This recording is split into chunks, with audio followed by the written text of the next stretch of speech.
이 땅에 살아가면서 우리의 육신의 눈을 갖고 있다는 건 참 큰 복이죠. 눈을 떠 있다. 그리고 보인다. 아마 헬렌 켈러 여사가 삼중고를 알았다고 하지만 그 여사에게 질문하면 몇 가지를 면제하고 하나만 고난을 피하게 한다면 뭘 선택할까? 그러면 헬렌 켈러 여사는 자신의 고백의 근거에서 눈 뜨는 거였습니다. 눈 뜨고 싶다. 다른 건 장애를 그냥 두더라도 눈 뜨고 싶다. 이 눈을 뜨고 사물을 보고 공간을 본다는 이 복은 대단한 거예요. 감아본 자가 알 수 있어요. 중요한 건 이 시선, 육의 눈이 과연 하나님이 만드신 세계를 다 볼 수 있느냐. 가끔 못 보니까 사고도 나고 못 보니까 속기도 하고 못 보니까 인생의 문제도 생기더라는 거예요. 왜 못 볼까? 우리의 현실이 너무 작기 때문에, 너무 멀리 있기 때문에 우리는 못 볼 때가 있더라는 거예요. 그래서 우리 인생의 육안으로 볼 수 없는 세계도 볼 수 있는 두 가지 안경이 있습니다. 하나는 현미경이에요. 물체가 너무 작아서 볼 수 없는 그것을 확대해서 그 물체를 크게 해서 그 물체를 들여다보는 방식, 현미경적 시선이죠. 또 하나는 망원경적 시선입니다. 너무 멀리 있어서 안 보이는데 그걸 당겨서 우리의 시선의 초점에 맞는 크기로 그것을 들여다보면 보인다는 거죠.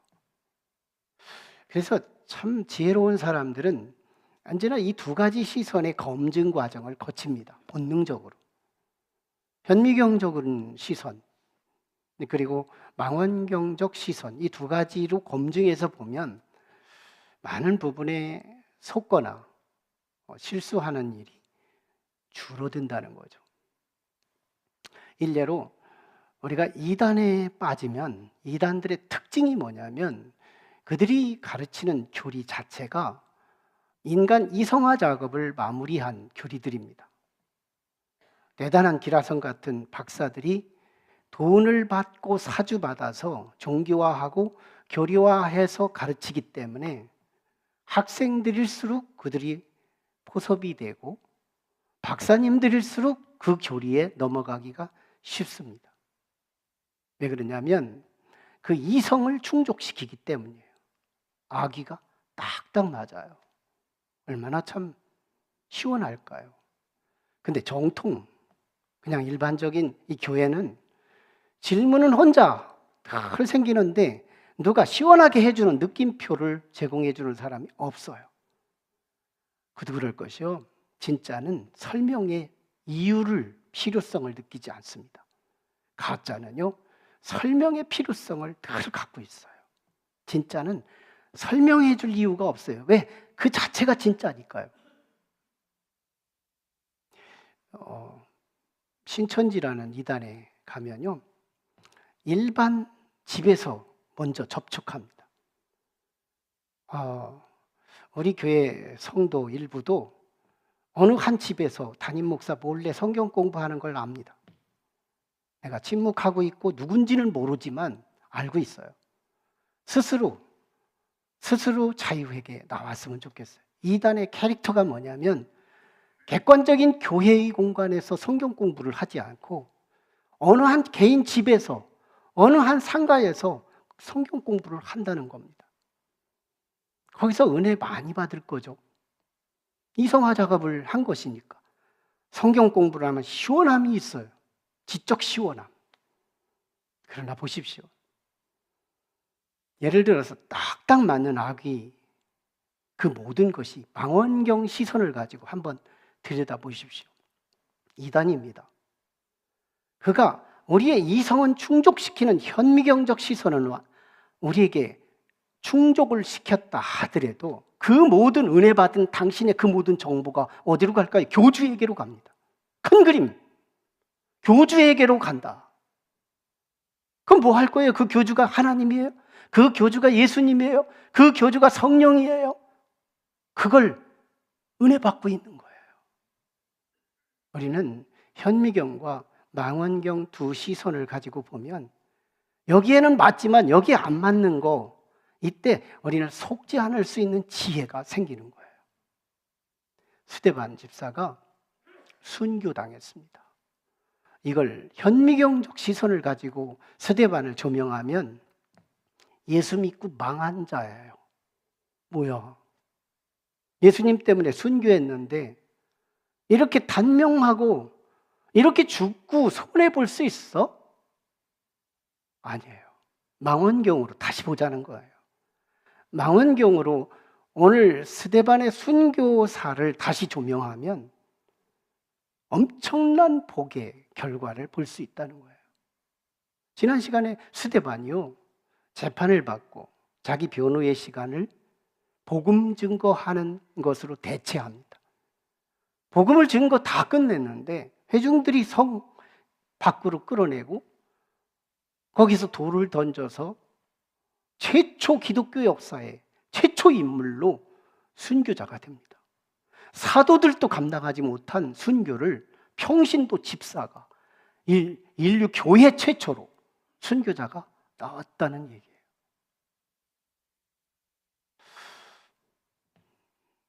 스데반의 신앙의 영성, 우리는 날마다 스데반 같은 사람이 나오기를 원하지 않아요. 우리도 예수 믿었기에 스데반처럼 돌 맞아 죽어야 하는 하나님의 주문도 없습니다. 우리는 스데반이 남겨준 신앙의 유산 3가지, 희생의 영성. 오늘 저한테 뭔가를 음료를 하나 대접하는 분에게 당신은 희생의 영성을 내게 보여주셨어요. 그렇게 고백을 했어요. 냉수 한 잔이 희생의 영성이더라는 거예요. 스데반처럼 돌 맞지 않아도 스데반의 신앙을, 유산을 이어받을 수 있더라는 거예요. 위탁의 영성. 내 영혼을 주께 맡깁니다. 내 번민을 주께 맡깁니다. 내 짐을 주께 맡깁니다. 겸손해야 맡길 수 있어요. 용서의 영성. 원수까지는 아니래도 사사롭게 나와 관계 속에서 말의 충돌 속에서 얻어진 상처, 오늘 나 후리하게 당신을 용서하겠습니다. 이거 스데반 신앙이에요. 오늘 스데반의 죽음 과연 손해일까? 이거 예수 믿고 망한 걸까? 오늘은 그 결과를 설명해 주고 있습니다. 그 열매를 소개하고 있다는 거예요. 3가지 열매. 첫째는 사울이라는 청년을 바울이 되게 하는 사건이 되었다는 거예요. 1절 상반절을 함께 보면은요, 사울은 그가 죽임당함을 마땅히 여기더라, 이렇게 표현해요. 사울, 그는 박해자예요. 그는 사내들인 공회에 소속된 자예요. 박해의 책임자예요. 현장 실무자예요. 그가 스데반의 죽음을 마땅히 여겼다는 이 말은 그가 현장 총책임자로서 승인했다는 말입니다. 사울에게 있어 스데반은 미치광이 예수쟁이일 뿐이에요. 그리고 그가 믿는 하나님은 이런 사람은 당연히 돌로 쳐 죽여야 합당하다고 여기는 믿음이에요. 그 믿음은 틀린 거였지만 사울은 그래서 스데반의 죽임을 승인합니다. 그러나 참으로 묘한 건 스데반의 그 마음속에 찾아온 의문 2가지가 생깁니다. 스데반의 죽는 장면을 보면서 어떻게 자기에게 불리한 여건 속에서 그 얼굴을 초연해 하며 천사의 얼굴을 드러낼 수 있느냐는 거예요. 자기 자신이 하나님을 믿는 이유도 진짜 하나님과 연대된 신앙의 결과, 이 천사의 얼굴을 함께 연출을 하고 싶어도 되지 않는 자신의 삶과 비록 평신도요 무명의 인사였던 스데반이 자신에게 불리하게 진술되는 상황 속에서 천사의 얼굴을 드러냈다는 건 사울 청년에게 있어서 굉장히 충격적인 거예요. 의문, 뭐야? 그러나 자기 의무가 지금 앞장서 있기 때문에 어쩔 수 없이 그를 죽여야 하는 상황에 있는 것뿐입니다.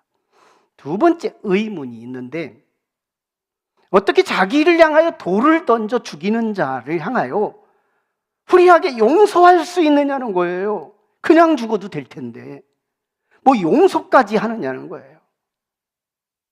이거 일반적으로는 이해할 수 없는 거구나. 사울은요, 여기서 이미 구원은 시작된 거예요. 그러니까 나중에 다메섹 도상에서 성령의 강한 빛에 압도되어 거꾸로뜨림을 당하면서 그 충격에 3일 동안 실명까지 합니다. 근데요, 하나님께서 여러분 사울을 다메섹 대상에서 뜬금없이 나타나서 그를 거꾸로뜨리게 했을까? 아닙니다. 회심하는 사람들, 교회에 오는 사람들을 잘 보면 공통인수가 있는데요, 자신의 삶에 의문을 갖고 있는 거예요. 믿는 자들에게 도전을 받은 의문이 있는 거예요.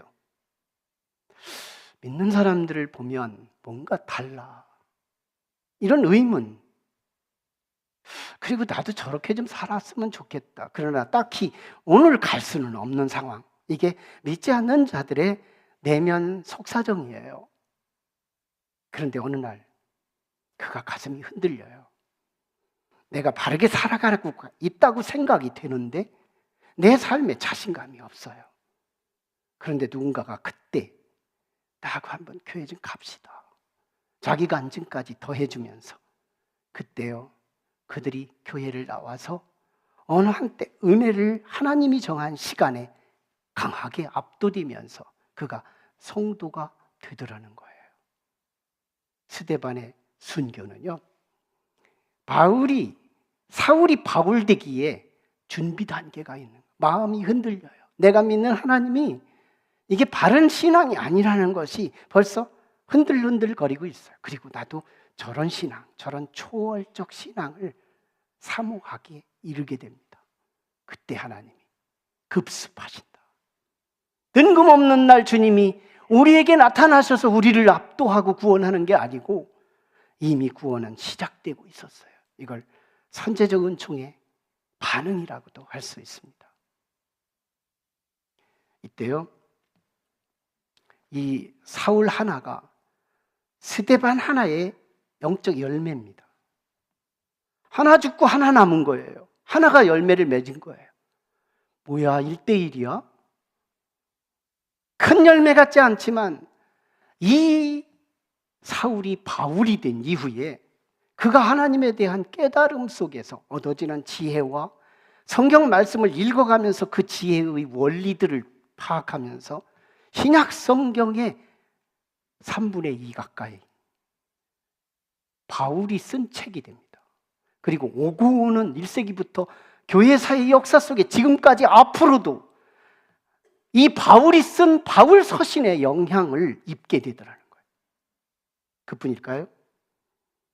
이 바울이 구원받고 나중에 아시아 그리고 유럽까지 1차, 2차, 3차 전도 여행, 로마에서 순교하는 그날까지 바울의 영향으로 당대만 해도 얼마나 많은 사람들이 구원받고 하나님의 사람으로 변화됐느냐는 거죠.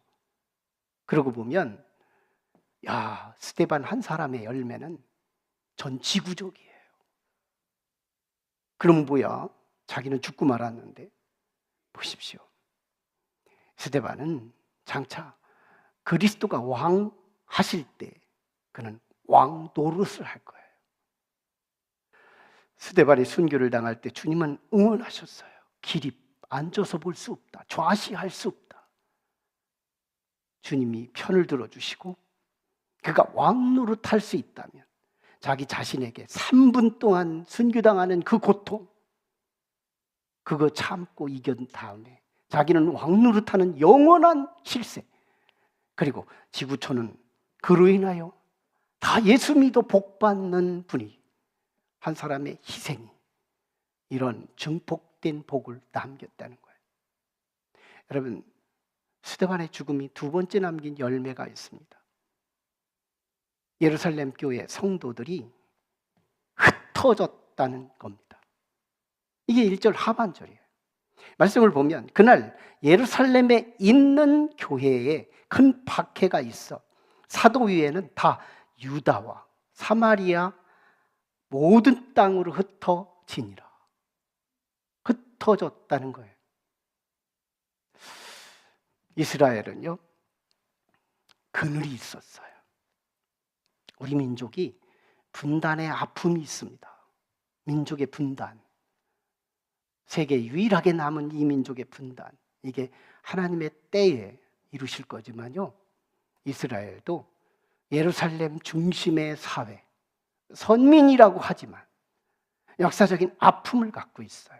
사마리아라는 것이 역사 속에서 북이스라엘, 남유다로 나누어진 때에 북이스라엘 우상숭배하다가 하나님의 채찍으로 아수르에 끌려가서 아수르 사람들의 잘생긴 사람들, 이 팔레스타인 사마리아에 심고, 그리고 이 잘생긴 사람들 끌고 가고 현찮은 사람 남겨놓고, 그리고 아수르의 주민들, 똑똑한 사람들을 사마리아에 파송해서 그들끼리 섞어서 결혼식을 하면서 혼혈족이 돼요.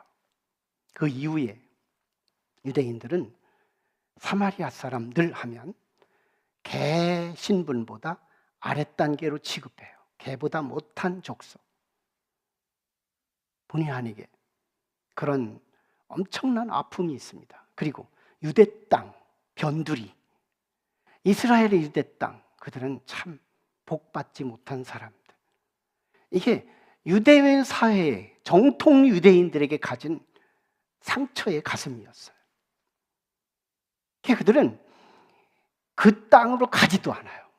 박해를 받던 예루살렘에 살던 성도들이 도망을 갈 때 해외로 가지 않습니다.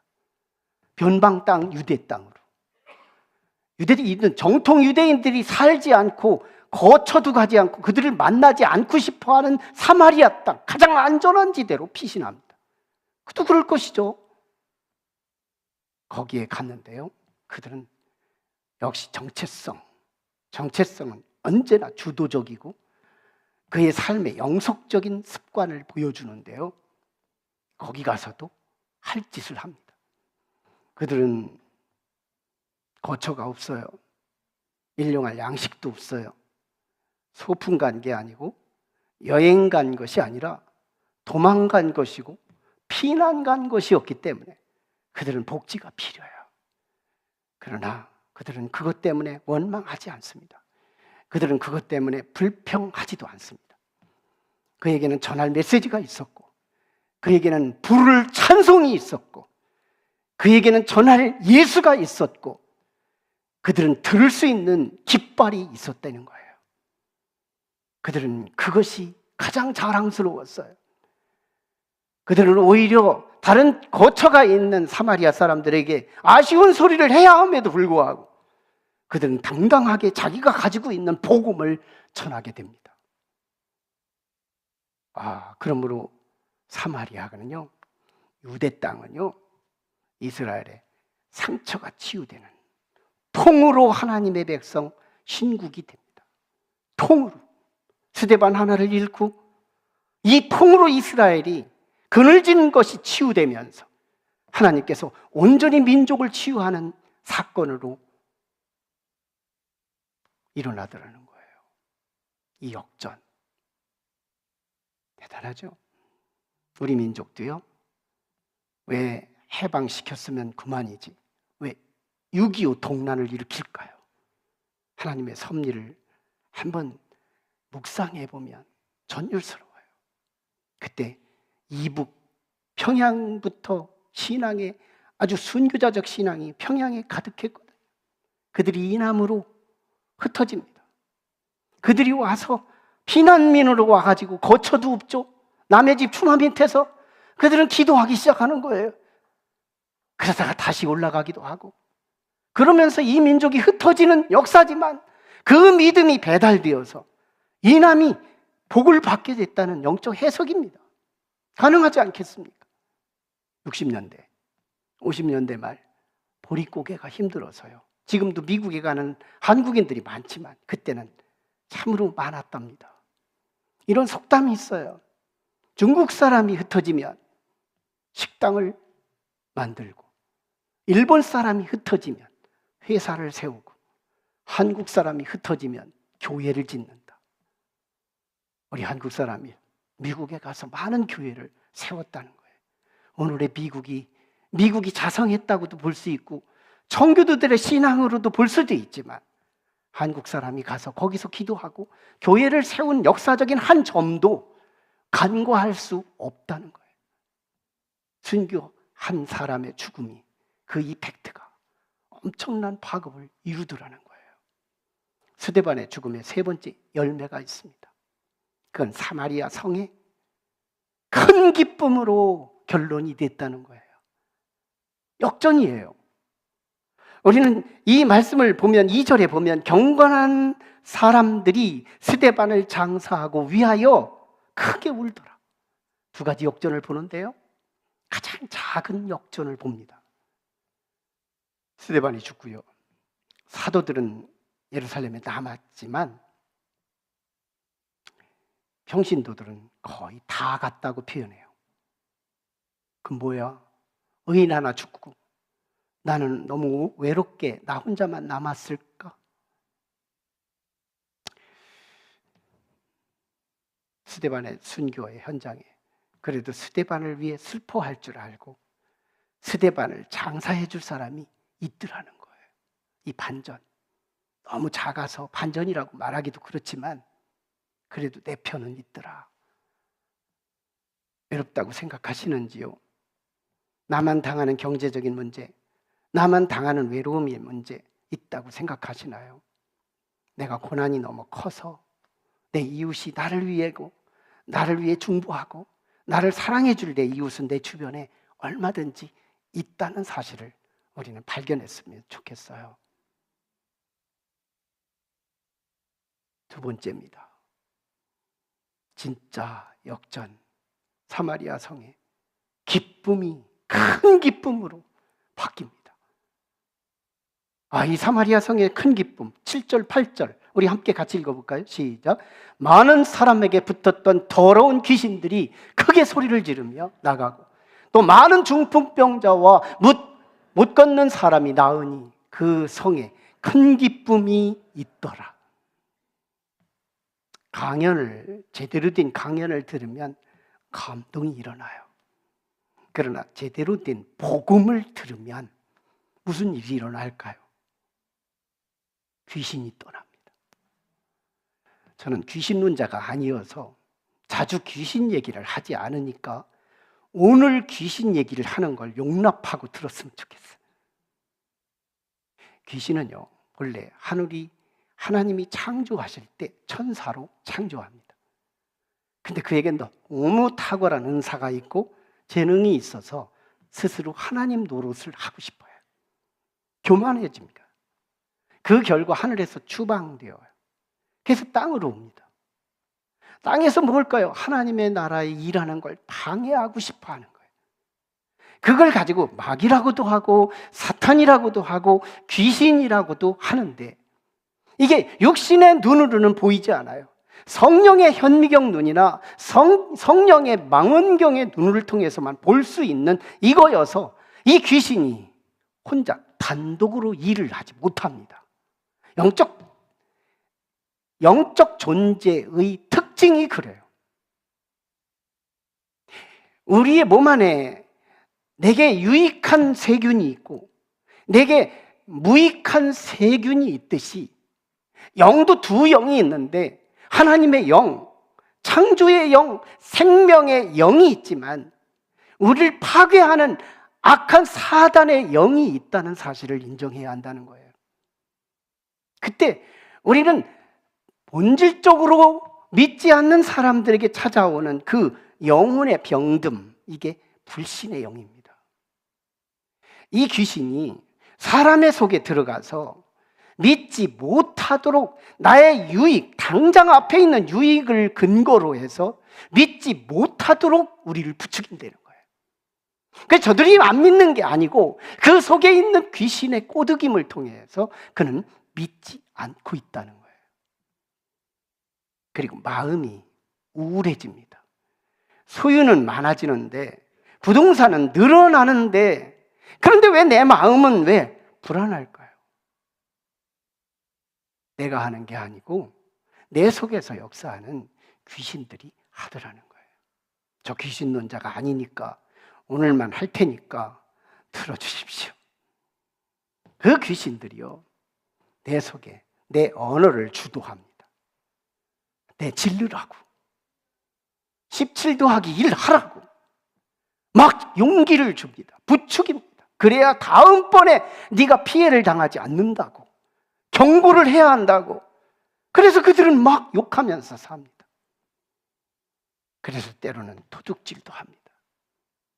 그의 삶이 무너지는 이유는 생물학적 내가 아니고 내 속에서 역사하는 귀신들이 하더라는 거예요.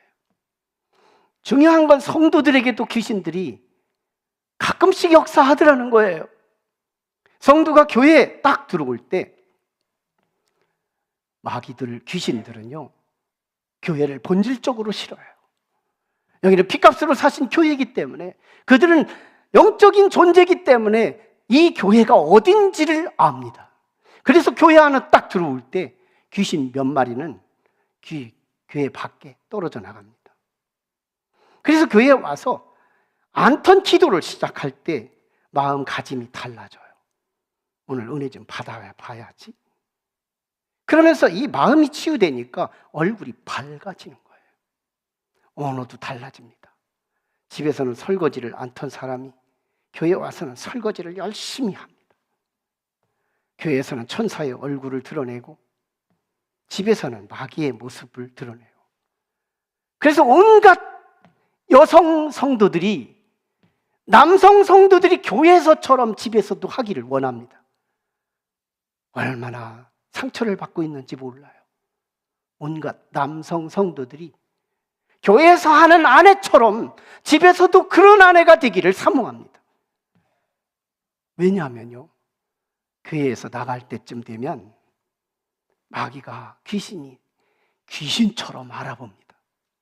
은혜를 받았으면 침투하지 못하다가 은혜를 받지 못했는지를 귀신은 귀신처럼 알고 7 귀신을 데리고 들어와요. 교회에서는 극적인 은혜의 모습을, 집에서는 여전히 자연인의 모습을 이원화돼서 삶을 살아가다가, 그러니까 직장에도 똑같아요. 그러니까 우리의 삶은 그리스도의 편지가 되지를 못하는 거예요. 영향을 끼치지 못해요. 빛과 소금을 감당해야 한다고는 이론은 알고 있지만 세상 사람들과 우리의 삶은 별반 다르지 않은 모습이더래요. 이 귀신의 역사들이 오늘 복음을 들으면서 추방되는 역사가 일어나기를 주의 이름으로 축원합니다. 귀신의 역사, 우리가 은혜를 받으면 얼굴이 밝아지고, 찬송을 부를 때 보면 찬송의 가사가 곧 내 삶의 일부분이 되고, 말씀을 들으면 생명의 말씀으로 들리고, 이거요, 은혜 받았다는 말로도 값싸게 표현할 수도 있지만요, 귀신이 떠나갔다고도 할 수 있다는 거예요. 내 얼굴을 어둡게 하는 이유, 내 언어를 어둡게 하는 이유, 내 삶을 어둡게 하는 그 이유는 육안으로는 볼 수 없는 그 귀신들이 내 속에서 역사를 하고 있대요. 그런데 7절을 보십시오. 그 허다한 귀신들이, 이 빌립과 병신도들이 증거한 그 복음, 예수밖에 없다고, 그들에게는 정보도 없어요. 논리도 없어요. 오직 예수가 복음의 증거예요. 예수가 있는 곳에 천국이요, 예수가 우리의 구원의 표적이며, 예수 한 분, 그분이 우리의 생명이고 우리의 답입니다. 모든 건 일시적이고 한시적이에요. 우리의 영원한 복은 예수 그리스도, 그분 한 분이 우리의 희망입니다. 우리의 가슴속에 예수를 담아야 합니다. 그 예수가 우리의 구원이고 그 예수가 우리의 참된 왕이시며 우리의 참 선지자이시고 그분만이 우리의 참 제사장이십니다. 이 고백, 이 복음의 증거될 때요, 여러분, 사마리아 사람들은 역전됩니다. 여러분, 오늘 1절 하반절을 보십시오. 1절 하반절에 보면 큰 박해라고 쓰여 있어요. 그리고 8절 말씀을 보십시오. 큰 기쁨이라고 쓰여 있습니다. 누가가 사도행전의 저자인데 그가 지금 우리에게 알려주고 싶은 메시지가 있는 거예요. 우리가 믿는 하나님은요, 역전의 하나님이래요. 역전. 큰 박해, 큰 기쁨, 이 사이에 역전이 있는 거예요.